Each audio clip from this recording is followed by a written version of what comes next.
ಒಂದೇ ವಿಚಾರದಲ್ಲಿ ಒಂದೇ ದಿನ ನಾಲ್ಕು ರೀತಿಯ ನಿಲುವು, 4 ಯೂ ಟರ್ನ್. ಸಿದ್ದರಾಮಯ್ಯ ಅವರ ಈ ನಡೆ ವಿರುದ್ಧ ಕೂಡ ಇದೀಗ ಕನ್ನಡ ಪರ ಸಂಘಟನೆಗಳ ಹೋರಾಟಗಾರರು ಆಕ್ರೋಶವನ್ನ ವ್ಯಕ್ತಪಡಿಸ್ತಾ ಇದ್ದಾರೆ. ಹಾಗಾದ್ರೆ ಈ ಉದ್ಯೋಗ ಮೀಸಲಾತಿ ವಿಚಾರದಲ್ಲಿ ಮುಖ್ಯಮಂತ್ರಿಗಳ ನಿಲುವು ಹೇಗೆ ಬದಲಾಯಿತು, ಯಾಕೆ ಬದಲಾಯಿತು, ನಂತರದಲ್ಲಿ ಏನು ಹೇಳಿಕೆ ನೀಡುವ ಮೂಲಕ ಇದಕ್ಕೊಂದು ಫುಲ್ ಸ್ಟಾಪ್ ಇಡೋ ಪ್ರಯತ್ನ ಪಟ್ಟರು, ಗಮನಿಸ್ತಾ ಹೋಗೋಣ. ಯಾವ ರೀತಿ ಉಲ್ಟಾ ಹೊಡೆದ್ರು ಮುಖ್ಯಮಂತ್ರಿಗಳು ಅಂತ ಹೇಳಿ. ಮೀಸಲಾತಿ ವಿಧೇಯಕವನ್ನ ಮೊದಲನೇದಾಗಿ ಸರ್ಕಾರದ ಮಟ್ಟದಲ್ಲಿ ಚಿಂತನೆ ಮಾಡಲಾಗಿದೆ, ಇದನ್ನ ಜಾರಿಗೆ ತಂದೇ ಬಿಡ್ತೀವಿ ಅಂತ ಹೇಳಿ ತಮ್ಮದೇ ಸಾಮಾಜಿಕ ಜಾಲತಾಣದಲ್ಲಿ ಪೋಸ್ಟ್ ಹಾಕಿದ್ರು ಮುಖ್ಯಮಂತ್ರಿಗಳು. 100% ಮೀಸಲಾತಿ ಬಗ್ಗೆ ಮಾತನಾಡಿದ್ರು. ತಕ್ಷಣ ಪೋಸ್ಟ್ ಡಿಲೀಟ್ ಆಯಿತು. ಅದಾದ ನಂತರದಲ್ಲಿ ಪ್ರಶ್ನೆ ಮಾಡಿದಾಗ ವಿಧೇಯಕಕ್ಕೆ ತಾತ್ಕಾಲಿಕವಾಗಿ ತಡೆ ತಂದಿದ್ದೀವಿ ಅನ್ನೋದು ಮುಖ್ಯಮಂತ್ರಿಗಳ ಕಡೆಯಿಂದ ಸಿಕ್ಕ ಸ್ಪಷ್ಟನೆ. ಮೀಸಲಾತಿ ವಿಧೇಯಕದ ಬಗ್ಗೆ ಪರಾಮರ್ಶೆ ಆಗೋದು ಬಾಕಿ ಇದೆ, ನಡೀತಾ ಇದೆ. ಸಾಧಕ ಬಾಧಕಗಳ ಕುರಿತಾಗಿ ಎಕ್ಸ್ಪರ್ಟ್ಗಳ ಜೊತೆಯಲ್ಲಿ, ವಿವಿಧ ಕ್ಷೇತ್ರಗಳಲ್ಲಿರುವಂತಹ ಗಣ್ಯರ ಜೊತೆಯಲ್ಲಿ, ನುರಿತವರ ಜೊತೆಯಲ್ಲಿ ಚರ್ಚೆ ಮಾಡಿ ಪರಾಮರ್ಶೆ ಮಾಡಿ ನಿರ್ಧಾರವನ್ನು ಕೈಗೊಳ್ತೇವೆ. ಮುಂದಿನ ದಿನಗಳಲ್ಲಿ ಪರಾಮರ್ಶೆ ನಂತರದಲ್ಲಿ ಸೂಕ್ತ ನಿರ್ಧಾರವನ್ನು ಕೈಗೊಳ್ಳಲಾಗುತ್ತೆ ಅನ್ನೋದು ಮುಖ್ಯಮಂತ್ರಿಗಳ ಮಾತು. ಸಂಪುಟ ಸಭೆಯಲ್ಲಿ ಈ ಬಗ್ಗೆ ಸುದೀರ್ಘ ಚರ್ಚೆ ನಡೆಸಿ ಬಳಿಕ ತೀರ್ಮಾನ ಪ್ರಕಟ ಮಾಡುವುದಾಗಿ ತಿಳಿಸಿದ್ದಾರೆ ಸದ್ಯಕ್ಕೆ ಮುಖ್ಯಮಂತ್ರಿ ಸಿದ್ದರಾಮಯ್ಯನವರು. ಇನ್ ಕೇಸ್ ಈ ವಿಧೇಯಕ ಜಾರಿಗೆ ಬಂದೇ ಬಿಟ್ರೆ ಕಂಪನಿಗಳಿಗಿರುವ ಆತಂಕ ಏನು, ಆ ಬಗ್ಗೆ ಕೂಡ ಒಂದಷ್ಟು ಅಂಶಗಳನ್ನ ನಾವು ಗಮನಿಸೋಣ. ನೆನ್ನೆನೆ ನಾವು ಗಮನಿಸ್ತಾ ಇದ್ವಿ, ಬೇರೆ ಬೇರೆ ವಲಯದಲ್ಲಿರ್ತಕ್ಕಂಥ ಮುಂಚೂಣಿಯಲ್ಲಿರುವ ಕಂಪನಿಗಳ ಮಾಲೀಕರು ಮಾತನಾಡ್ತಾ ಇದ್ದದನ್ನ, ಹಾಗೆ ಅಲ್ಲಿನ ಆಡಳಿತ ಮಂಡಳಿ ಪರವಾಗಿ ಮಾತನಾಡ್ತಾ ಇದ್ದಿದ್ದು. ಇನ್ ಕೇಸ್ ಈ ರೀತಿಯಾದ ವಿಧೇಯಕವನ್ನ ಕರ್ನಾಟಕದಲ್ಲಿ ಜಾರಿಗೆ ತಂದ್ರೆ ಅದು ಮಾರಕವಾಗುತ್ತೆ ಅನ್ನೋದು ಅವರ ವಿಶ್ಲೇಷಣೆ. ಯಾಕೆ ಈ ರೀತಿಯ ಒಂದು ನಿಲುವಿಗೆ ಬಂದಿದ್ದಾವೆ ಖಾಸಗಿ ಕಂಪನಿಗಳು, ಅದರ ಕಡೆ ಗಮನ ಕೊಡೋಣ. ಸರ್ಕಾರದ ನಡೆಗೆ ನ್ಯಾಸ್ಕಾಮ್ ಅಂದ್ರೆ ಇದು ಸಾಫ್ಟ್ವೇರ್ ಹಾಗೆ ಸರ್ವಿಸ್ ಪ್ರೊವೈಡಿಂಗ್ ಸಂಸ್ಥೆಗಳ ಒಂದು ನಾನ್ ಪ್ರಾಫಿಟ್ ಆರ್ಗನೈಸೇಷನ್ ನ್ಯಾಸ್ಕಾಮ್ ಅವರು ಭಾರಿ ವಿರೋಧವನ್ನು ವ್ಯಕ್ತಪಡಿಸುತ್ತಿದ್ದಾರೆ. ಈ ಮಸೂದೆಯಿಂದ ಕಂಪನಿಗಳು ನಮ್ಮ ರಾಜ್ಯದಿಂದ ದೂರ ಆಗತ್ತೆ, ಬೇರೆ ರಾಜ್ಯ ಬೇರೆ ದೇಶದಿಂದ ಬಂಡವಾಳವನ್ನು ನಮ್ಮ ನೆಲದಲ್ಲಿ ಹೂಡಿ ಕಂಪನಿಗಳನ್ನು ಪ್ರಾರಂಭ ಮಾಡುವವರು ಇಲ್ಲಿ ಕಂಪನಿಗಳನ್ನು ತೆರೀಲಿಕ್ಕೆ ಯೋಚನೆ ಮಾಡಬೇಕಾದ ಪರಿಸ್ಥಿತಿ ಬರುತ್ತೆ. ಹಾಲಿ ಕಾರ್ಯನಿರ್ವಹಿಸ್ತಾ ಇರುವ ಕಂಪನಿಗಳು ಕೂಡ ಇಲ್ಲಿಂದ ಜಾಗ ಖಾಲಿ ಮಾಡುವ ಪರಿಸ್ಥಿತಿ ಬಂದರೂ ಕೂಡ ಅಚ್ಚರಿ ಇಲ್ಲ ಅನ್ನೋದು ನ್ಯಾಸ್ಕಾಮ್ ಅವರ ವಾದ. ರಾಜ್ಯ ತೊರೆಯೋಕೆ ಕಂಪನಿಗಳು ಒತ್ತಾಯಿಸ್ತವೆ, ಗುಣಮಟ್ಟದ ಸೇವೆಯನ್ನ ನೀಡೋಕೆ ಸಮಸ್ಯೆ ಆಗತ್ತೆ. ರಿಸರ್ವೇಷನ್ ಅಂತ ನೀವು ತಂದುಬಿಟ್ರೆ ಕಡ್ಡಾಯವಾಗಿ ಅವರಲ್ಲಿರ್ತಕ್ಕಂಥ ಗುಣಮಟ್ಟವನ್ನ ಪರಿಶೀಲನೆ ಮಾಡ್ದಲೆ ಕಡ್ಡಾಯವಾಗಿ ಇಂಥವ್ರಿಗೆ ಕೊಡಲೇಬೇಕು ಅನ್ನೋ ಕಾರಣಕ್ಕೆ ಗುಣಮಟ್ಟದಲ್ಲಿ ಕಾಂಪ್ರಮೈಸ್ ಆಗಿ, ಕೌಶಲ್ಯ ಇದೆಯೋ ಇಲ್ವೋ, ಪರಿಣಿತಿ ಇದೆಯೋ ಇಲ್ವೋ, ಕಡ್ಡಾಯವಾಗಿ ಇಂಥವರಿಗೆ ನಾವು ಕೆಲಸ ಕೊಡಲೇಬೇಕು ಅಂತ ಹೇಳಿ ನೀವು ರಿಸರ್ವೇಷನ್ನ ತಂದುಬಿಟ್ರೆ, ಮೀಸಲಾತಿಯನ್ನು ತಂದುಬಿಟ್ರೆ ಗುಣಮಟ್ಟದಲ್ಲಿ ಕಾಂಪ್ರಮೈಸ್ ಮಾಡ್ಕೊಳ್ಬೇಕಾಗತ್ತೆ. ಅದಕ್ಕೆ ಬಹುತೇಕ ಕಂಪನಿಗಳು ಒಪ್ಪೋದಿಲ್ಲ. ಇದು ತೀರಾ ತಾರತಮ್ಯದ ಮಸೂದೆ ಆಗತ್ತೆ ಅನ್ನೋದು ನ್ಯಾಸ್ಕಾಮ್ನ ವಾದ. ಅದರಲ್ಲೂ ಬೆಂಗಳೂರು ಸ್ಟಾರ್ಟ್ಅಪ್ ಹಬ್ ಅಂತ ಹೇಳಿ ಪರಿಗಣಿಸಲಾಗುವ ನಗರಿ. ಇಲ್ಲಿರುವ ಸ್ಟಾರ್ಟ್ಅಪ್ಗಳ ಬೆಳವಣಿಗೆಗೂ ಕೂಡ ಈ ಒಂದು ಮಸೂದೆ ಮಾರಕವಾಗುತ್ತೆ ಅನ್ನೋದು ನ್ಯಾಸ್ಕಾಮ್ನವರ ವಾದವಾಗಿದೆ. ರಾಜ್ಯದಿಂದ ಹೂಡಿಕೆಯನ್ನ ದೂರ ಮಾಡುತ್ತೆ ಈ ಮಸೂದೆ. ವಿಶ್ವದಲ್ಲಿ ರಾಜ್ಯದ ಇಮೇಜ್ ಹಾಳಾಗುವ ಸಾಧ್ಯತೆ ಕೂಡ ಇದೆ. ಈಗ ಆಲ್ರೆಡಿ IT ಸೆಕ್ಟರ್ನಲ್ಲಿ ಭಾರಿ ಹಿನ್ನಡೆ ಆಗ್ತಾ ಇದೆ. ಹಾಗೆ ಬೇರೆ ಬೇರೆ ಕ್ಷೇತ್ರದ ಬಂಡವಾಳಗಳು ನೆರೆಹೊರೆಯ ರಾಜ್ಯಗಳಿಗೆ ಹೋಗ್ತಾ ಇದೆ ಅನ್ನೋ ಅಪವಾದದ ನಡುವೆ ನಮ್ಮ ಬೆಂಗಳೂರಿಗಿರ್ತಕ್ಕಂಥ ಹಾಗೆ ರಾಜ್ಯದ ಬೇರೆ ಬೇರೆ ಜಿಲ್ಲಾ ಕೇಂದ್ರಗಳಿಗೆ ಇರ್ತಕ್ಕಂಥ ಅವಕಾಶಗಳು ಈ ಮಸೂದೆಯಿಂದ ವಂಚಿತವಾಗಿ ರಾಜ್ಯಕ್ಕೆ ಕೆಟ್ಟ ಹೆಸರನ್ನ ತರುವ ಸಾಧ್ಯತೆ ಕೂಡ ಇದೆ ಅನ್ನೋದು ಖಾಸಗಿ ಕಂಪನಿಗಳ ವಾದ ಆಗಿದೆ. ಹರಿಯಾಣ ಪಂಜಾಬ್ನಲ್ಲೂ ಕೂಡ ಇಂಥ ಕಾನೂನನ್ನು ಜಾರಿಗೆ ತರೋ ಪ್ರಯತ್ನ ಮಾಡಲಾಯಿತು. ಆದರೆ ನಂತರದಲ್ಲಿ ಅಂದರೆ 2023ರ ನಂತರದಲ್ಲಿ ಕಾನೂನಿಗೆ ತಡೆಯನ್ನು ತಂದಿದ್ದಾರೆ. ಜಾರಿಗೆ ಬಂದ ನಂತರದಲ್ಲಿ ಮಸೂದೆಯಿಂದಾದ ಕೆಲವೊಂದಷ್ಟು ಬೆಳವಣಿಗೆಗಳನ್ನು ಗಮನಿಸಿ, ನೆಗೆಟಿವ್ ಬೆಳವಣಿಗೆಗಳನ್ನು ಗಮನಿಸಿ ಎರಡೂ ರಾಜ್ಯಗಳಲ್ಲೂ ಕೂಡ ಅದನ್ನು ಕೈ ಬಿಡಲಾಗಿದೆ ಅಂತ ಹೇಳಿ ತಿಳಿಸ್ತಾ ಇದ್ದಾರೆ ಖಾಸಗಿ ಕಂಪನಿಗಳು. ಮತ್ತೊಂದು ಕಡೆ ಕನ್ನಡಿಗರ ವಾದ ಒಂದೇ, ನಮ್ಮಲ್ಲೇ ನಮಗೆ ಉದ್ಯೋಗಕ್ಕೆ ಅವಕಾಶ ಸಿಗದೆ ಹೋದರೆ ಮತ್ತೆ ಎಲ್ಲಿ ಹುಡುಕೋದು ಅಂತ ಹೇಳಿ.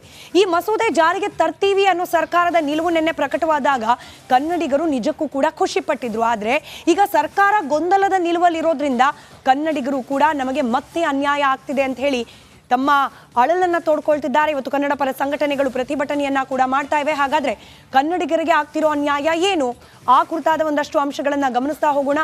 ಉದ್ಯಮ ಹಾಗೆ ಕೈಗಾರಿಕೆಗಳಲ್ಲಿ ಕನ್ನಡಿಗರಿಗೆ ಮೀಸಲಾತಿಯನ್ನ ಕೊಡಬೇಕು. ಕೊಡದೆ ಹೋದ್ರೆ ಬೇರೆ ರಾಜ್ಯದವರಿಗೇನೆ ಹೆಚ್ಚಿನ ಮನ್ನಣೆ ಅವಕಾಶಗಳು ಸಿಗುತ್ತೆ. ಈಗ ಆಗ್ತಿರೋದು ಹಾಗೆ ಅನ್ನೋದು ಕನ್ನಡ ನಾಡಿನ ಉದ್ಯೋಗ ಅವಕಾಶದ ನಿರೀಕ್ಷೆಯಲ್ಲಿರುವ ಜನರ ವಾದ ಆಗಿದೆ. ಇನ್ನು ಆಡಳಿತಾತ್ಮಕ ಉದ್ಯೋಗಗಳಲ್ಲಿ ಮ್ಯಾನೇಜ್ಮೆಂಟ್ ಅಂತ ಏನೋ ಹುದ್ದೆಗಳಿರುತ್ತೆ, ಅದರಲ್ಲಿ ಎನಿವೇ ಮೀಸಲಾತಿ ಬಗ್ಗೆ ಚರ್ಚೆ ಆಗೋದೇ ಇಲ್ಲ. ಎ ಹಾಗೆ ಬಿ ಕ್ಯಾಟಗರಿಗೆ ಮೀಸಲಾತಿ ಬೇಡ ಅನ್ನೋದು ಬಲವಾದ ವಾದ. ಈಗ ಸರ್ಕಾರ ಕೂಡ ಮಾತನಾಡ್ತಿರೋದು ಸಿ ಹಾಗೆ ಡಿ ಶ್ರೇಣಿಯ ಹುದ್ದೆ ಬಗ್ಗೆ ಮಾತ್ರ. ಸಿ ಹಾಗೆ ಡಿ ಶ್ರೇಣಿಯಲ್ಲಿ ಮೀಸಲಾತಿ ತರಬೇಕು ಅನ್ನೋದು ಸರ್ಕಾರದ ವಾದ ಆಗಿದೆ. ಹಾಗಾದ್ರೆ ಈ ಎ ಬಿ ಗ್ರೂಪ್ನ ಹುದ್ದೆಗಳೇ ಸರಿಸುಮಾರು 50% ಆಗ್ಬಿಡುತ್ತೆ. ಇದರಲ್ಲಿ ಎನಿವೇ ಮೀಸಲಾತಿ ಇರೋದ್ರಿಲ್ಲ, ನಾವು ಫೈಟ್ ಮಾಡಬೇಕಾಗಿರೋದು ಇನ್ನುಳಿದ 50%ಗೆ ಮಾತ್ರ. ಅಲ್ಲೂ ಮೀಸಲಾತಿ ಕೊಡದೆ ಹೋದ್ರೆ, 50% ಮೀಸಲಾತಿನೂ ಕೊಡದೆ ಹೋದ್ರೆ ಅಲ್ಲೂ ನಾವು ಅವಕಾಶ ವಂಚಿತರಾಗ್ತೇವೆ. ಆಡಳಿತ ಇತರೆ ಹುದ್ದೆಗಳಲ್ಲೂ ಕೂಡ ಮೀಸಲಾತಿಯಿಂದ ನಮಗೆ ವಂಚನೆ ಆಗತ್ತೆ, ಮೀಸಲಾತಿ ಕೊಡದೆ ಹೋದ್ರೆ ವಂಚನೆ ಆಗತ್ತೆ ನಮಗೆ ಅನ್ನೋದು ಈಗ ಸದ್ಯಕ್ಕೆ ಕನ್ನಡಿಗರಿಂದ ಕೇಳೋಕ್ ಸಿಗ್ತಾ ಇರುವ ವಾದ. 75% ಮೀಸಲಾತಿ ಇರೋದೇ ಇಲ್ಲ. ನಮಗೆ ಉಳಿಯೋದೇ ಬಾಕಿ 25%. ಅಲ್ಲಿ ಹೋರಾಟ, ಅದರಲ್ಲಿ ಮೆರಿಟು, ಮತ್ತೊಂದು ಮಗದೊಂದು ಎಕ್ಸ್ಪೀರಿಯನ್ಸು ಇದೆಲ್ಲವೂ ಕೂಡ ಇರೋದ್ರಿಂದ ಈ ಮಸೂದೆಯನ್ನ ಜಾರಿಗೆ ತಂದರೆ ಮಾತ್ರ ಕನ್ನಡಿಗರಿಗೆ ಕರ್ನಾಟಕದಲ್ಲಿ ಉದ್ಯೋಗಕ್ಕೆ ಅವಕಾಶಗಳು ಸಿಗುತ್ತೆ ಅನ್ನೋ ವಾದವನ್ನು ಮಂಡಿಸ್ತಿದ್ದಾರೆ. ಕ್ಲರ್ಕ್, ಕೌಶಲ್ಯ ರಹಿತ ಅರೆ ಕೌಶಲ್ಯ ನೌಕರರಿಗೆ ಭಾರಿ ಪ್ರಮಾಣದಲ್ಲಿ ಅನ್ಯಾಯ ಆಗುತ್ತೆ. ಸರ್ಕಾರದ ದ್ವಂದ್ವ ನಿಲುವಿನಿಂದ ಸಿ ಹಾಗೆ ಡಿ ಕ್ಯಾಟಗರಿಯಲ್ಲಿ ಬರ್ತಕ್ಕಂಥ ಉದ್ಯೋಗಗಳಿವೆಲ್ಲ ಕ್ಲರ್ಕ್ ಹಾಗೆ ಕೌಶಲ್ಯ ರಹಿತ ಅರೆ ಕೌಶಲ್ಯ ವಿಚಾರಕ್ಕೆ ಸಂಬಂಧಪಟ್ಟಂತಹ ಹುದ್ದೆಗಳು ಇಲ್ಲಿ ಮೀಸಲಾತಿ ತರದೆ ಹೋದ್ರೆ ನಮಗೆ ಅನ್ಯಾಯ ಆಗತ್ತೆ ಅಂತ ಹೇಳಿ ಆಗ್ರಹಿಸ್ತಿದ್ದಾರೆ. ಕಾದ್ ನೋಡೋಣ ಸರ್ಕಾರ ತನ್ನ ನಿಲುವನ್ನ ಯಾವ ರೀತಿಯಾಗಿ ಪ್ರಕಟಿಸುತ್ತೆ ಅಂತ ಹೇಳಿ. ಕನ್ನಡದ ನೆಲದಲ್ಲಿ ಕನ್ನಡಿಗರಿಗೆ ಉದ್ಯೋಗ ಮೀಸಲಾತಿ ಸದ್ಯಕ್ಕೆ ನಿನ್ನೆಯಿಂದಲೂ ಕೂಡ ಸಾಕಷ್ಟು ಸದ್ದು ಗದ್ದಲಕ್ಕೆ ಕಾರಣವಾಗಿರೋದು ಈ ವಿಚಾರ. ಅದರಲ್ಲೂ ಒಂದೇ ವಿಚಾರಕ್ಕೆ ಒಂದೇ ದಿನದಲ್ಲಿ 4 ಯೂ-ಟರ್ನ್ ತೆಗೆದುಕೊಂಡ್ಬಿಟ್ರು ಮುಖ್ಯಮಂತ್ರಿ ಸಿದ್ದರಾಮಯ್ಯ ಅವರ ಈ ಗೊಂದಲದ ನಡೆಯ ವಿರುದ್ಧ ಇದೀಗ ಕನ್ನಡ ಪರ ಸಂಘಟನೆಗಳು, ಹೋರಾಟಗಾರರು, ಅಷ್ಟು ಮಾತ್ರವಲ್ಲ ಕನ್ನಡಿಗರು, ಉದ್ಯೋಗಾಕಾಂಕ್ಷಿಗಳು ಕೂಡ ಸಿಡಿದೆದ್ದಿದ್ದಾರೆ. ವಿಧೇಯಕನ್ನ ತರಬೇಕು ಅಂತ ಹೇಳಿ ನಿರ್ಧಾರ ಮಾಡಿದ್ಯಾಕೆ, ನಂತರದಲ್ಲಿ ಉಲ್ಟಾ ಹೊಡೆದಿದ್ಯಾಕೆ? ಅದರಲ್ಲೂ ಖುದ್ದು ಸಿದ್ದರಾಮಯ್ಯ ಅವರೇನೆ ತಮ್ಮ ಸಾಮಾಜಿಕ ಜಾಲತಾಣದಲ್ಲೇ 4 ಬಾರಿ 4 ರೀತಿಯ ನಿರ್ಣಯಗಳು. ಹೀಗಾಗಿ ಸಿದ್ದರಾಮಯ್ಯ ಅವರ ನಿಲುವಿನ ಬಗ್ಗೆ, ಸರ್ಕಾರದ ಒಟ್ಟಾರೆ ಈ ಮೀಸಲಾತಿಯ ಬಗೆಗಿನ ನಿಲುವಿನ ಬಗ್ಗೆ ಇದೀಗ ಕನ್ನಡ ಪರ ಸಂಘಟನೆಗಳು ಬೀದಿಗಿಳಿದು ಆಕ್ರೋಶವನ್ನ ಹೊರಹಾಕ್ತಾ ಇವೆ.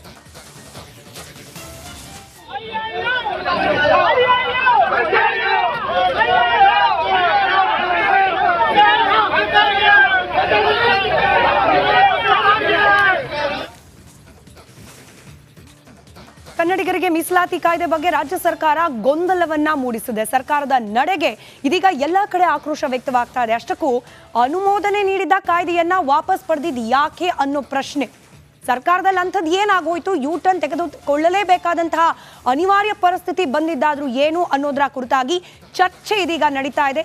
ನಿನ್ನೆಯಿಂದ ಇವತ್ತಿನವರೆಗೆ ಕನ್ನಡಿಗರಿಗೆ ಮೀಸಲಾತಿ ವಿಚಾರದಲ್ಲಿ ಆದಂತಹ ಬೆಳವಣಿಗೆಗಳ ಕುರಿತಾದ ಒಂದು ಡೀಟೇಲ್ ರಿಪೋರ್ಟ್ ನಿಮ್ಮ ಮುಂದೆ.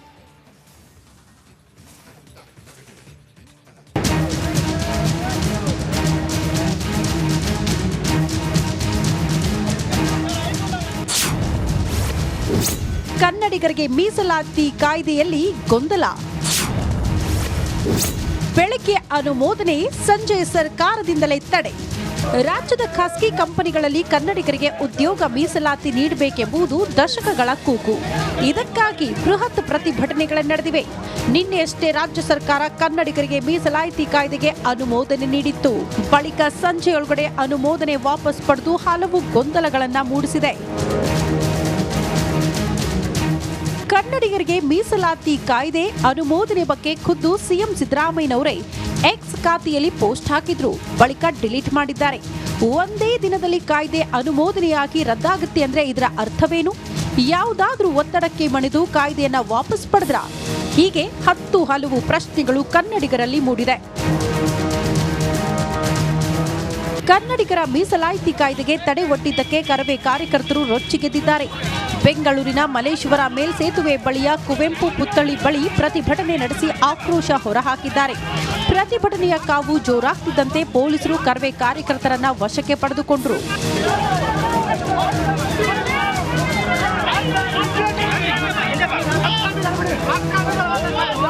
ಇನ್ನು ಕರವೇ ಅಧ್ಯಕ್ಷ ನಾರಾಯಣಗೌಡ ಸಿದ್ದರಾಮಯ್ಯ ಸರ್ಕಾರದ ವಿರುದ್ಧ ಕೆಂಡಾಮಂಡಲರಾದರು.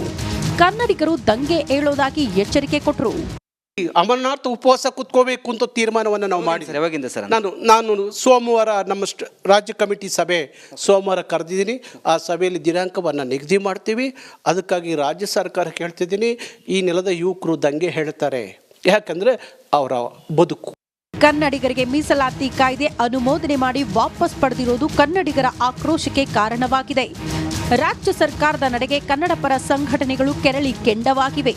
ಕನ್ನಡಿಗರ ಪ್ರತಿಭಟನೆಗೆ ಸರ್ಕಾರ ಮಣಿಯುತ್ತಾ ಅನ್ನೋದೇ ಸದ್ಯದ ಪ್ರಶ್ನೆ. Bureau report, Republic Kannada.